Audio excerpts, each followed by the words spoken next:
Look at the models. Here you go. When you look at the models, this fits very well in there on the left. It's a little bit in here of an issue. So I need to talk to Dr. Anderson about this because really this will make a big difference. If he can actually go and fix this with the braces later, I think that we can do surgery just on the bottom rather than do surgery on the top, on the bottom. And the rationale behind the whole thing is obviously the less amount of surgery we do, the better he's going to do overall. But you don't want to take someone who, you don't want to make the face smaller here. No, he's not. That's what I'm thinking. No, is he's going to start shrinking. No, here. he's not. Let me see the bite again. You see how he has that bite that is like this right now? Yes. So really the idea will be that the only thing that we'll do is we just reposition this in such a way that it's going to be like this. So nothing is going to be shrinking. This is just going to be repositioned in such a way that his bite is going to be better. But what we want is to do the less amount of surgery possible. Right. Because that will make his recovery better. Right. But you can understand what you think when you talk about retreating.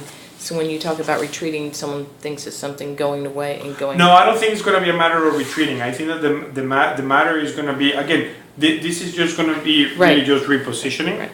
And it's going to be more like again, if his bite is like this, so really we just have to kind of like push this back, and then this one comes actually forward a little bit. So, but I think that if we can get a bite like this, and Dr. Anderson is okay with finishing this on the top, that would make his surgery way better. Exactly. Because otherwise, on the top, we'll have to cut it in two pieces, and then you're talking about a way bigger surgery, longer recovery, longer everything. Right. And I don't know if it's necessarily worth it. I think that just going and doing the bottom jaw will potentially fix the major issues, and still give him an attractive face. Absolutely. Because really, what you will do with this on the top is not necessarily to change a lot of his facial appearance. You're talking about just moving a couple of millimeters the teeth. So I'm is that really necessary to go? If he had this top jaw like way back or way down or whatnot, then you go and say, yeah, sure, it's completely worth it. But the way that it is right now, I'm more like into, let's do the less amount of surgery we can to get the best result in a way in which he will have the best recovery. The more amount of surgery, the more amount of pieces, the longer the recovery, the longer everything. And really what we want to do is just do something that is kind of like quick in and out, fix what he, the bottom jaw, put it in a place that he's going to be stable, and then that will be pretty much it. No, as we discussed before, no wire you shot. We just cut the jaw. There is a wisdom tooth in one side, so we will do the cut in such a way that we'll take the tooth at the same time. Obviously, the wisdom teeth is always a problem because there is a potential of having a fracture that is uncontrolled to a certain extent, but it doesn't really matter because even if it's uncontrolled, it will be like having a manual fracture. So we just have to put more plates and screws, and then that would be pretty much it.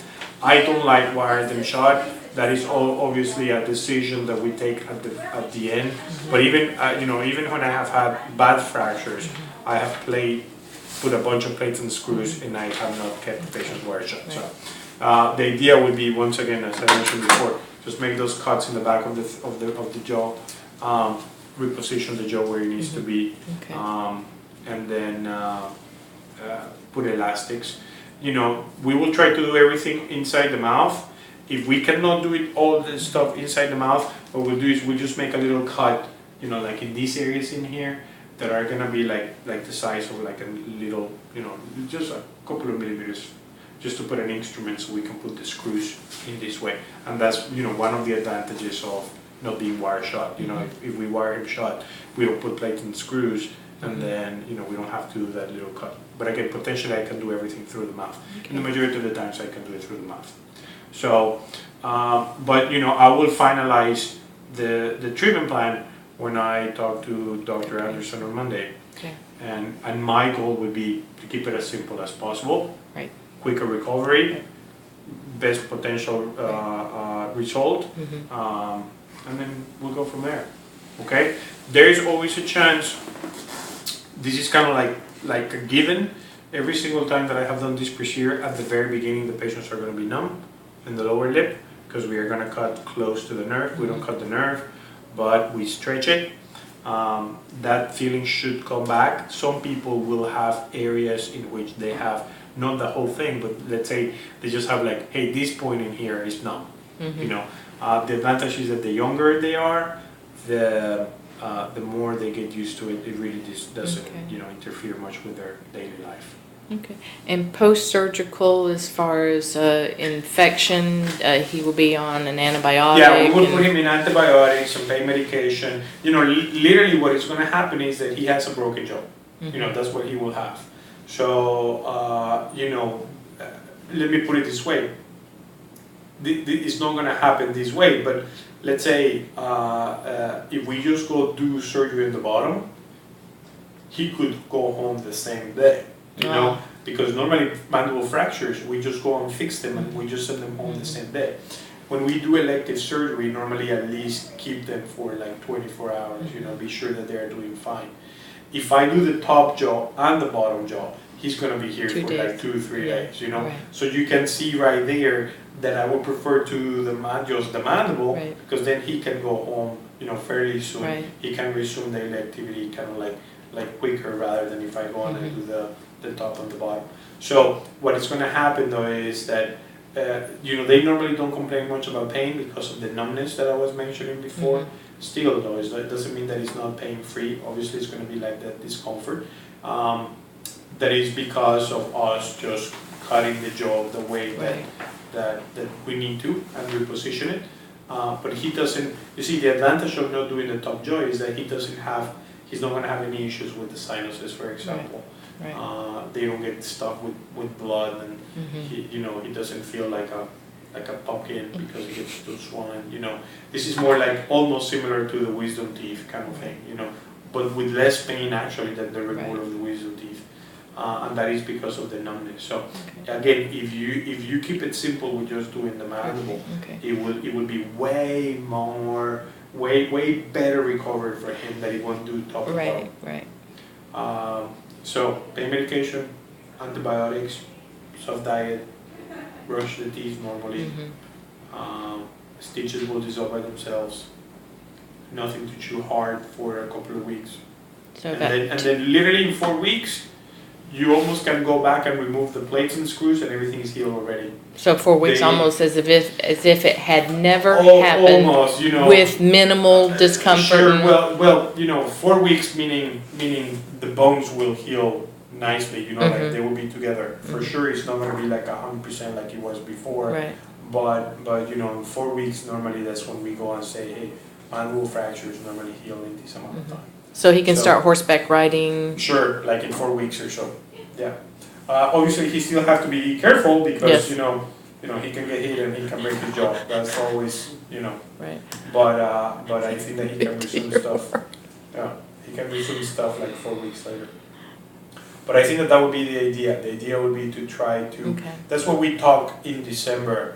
Right. We really went back and forth with how to treat it the best way possible, and we realized that it was better just to kind of like have a little bit of a compromise in this area for his better recovery, the quicker recovery, rather than trying to do the top job. Yes. So what if Dr. Anderson says he can no longer move it any further?